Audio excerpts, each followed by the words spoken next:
The Treasurer Jim Chalmers there, live in Canberra, who was responding to today's GDP figures and also getting a bit of a grilling from the Canberra Press Gallery over his superannuation changes and other tax reforms that could be on the table.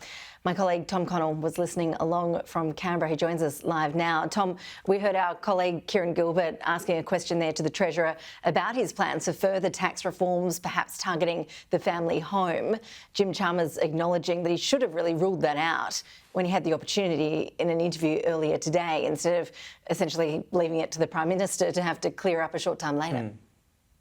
Yeah, look, in this interview this morning, it was a bit of a bizarre one, and I get to some extent why politicians don't want to just say rule in, rule out to every question, because then if you give a firm answer, if you don't rule out something emphatically, suddenly you're leaving the door open. The problem was he was asked questions again and again on something that I don't think anyone is seriously considering, and that is a tax, a capital gains tax on the family home. So there's no inclination this was a plan, a consideration, even a guide, if you like, or a thought bubble. The PM ruled it out, and Jim Chalmers took several times this morning to just sort of keep leaving that door open. So yes, you're right, he took that opportunity with Kieran Gilbert to say, not only is it not happening, I should have said that earlier. He went on to say, you know, I want to talk about what we are doing, not what we're not doing. Well, if he wanted to do that, he could have knocked it on the head. Nonetheless, it was interesting as well to hear him talk about this indexation, because I think this will be a big part of where this debate goes from here. He said if future governments want to index the changes to superannuation,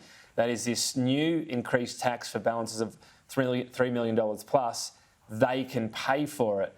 Now, it might seem like that's not a big issue, but over many years, of course, more and more accounts get into that, and inflation means $3 million. It's a big pot of money now. It won't be in 20, 30, 40 years' time. You heard numbers put there by Phil Curry that it equates to a 25-year-old, and a lot of this has to be sort of, you know, a lot of assumptions are in this, but a 25-year-old, when they retire, if this hasn't changed at all, if it's still a $3 million cap, that would be less than $1 million in the money when we're talking about that many years from now, when I'm sure neither of us will be working in the media. So I think it's an interesting question, because they didn't have to index it straight away. They could have started indexation at 5 years, 10 years. They've left it totally blank, and they say that's how this does a lot more heavy lifting, not just raising $2 billion a year when it kicks in, but that amount will go up and up and up, and so will the number of people that are caught up by it. It starts at 0.5%. That will increase year on year, but at the moment we don't know how many people, and he was asked that too. How many people will it affect? Well,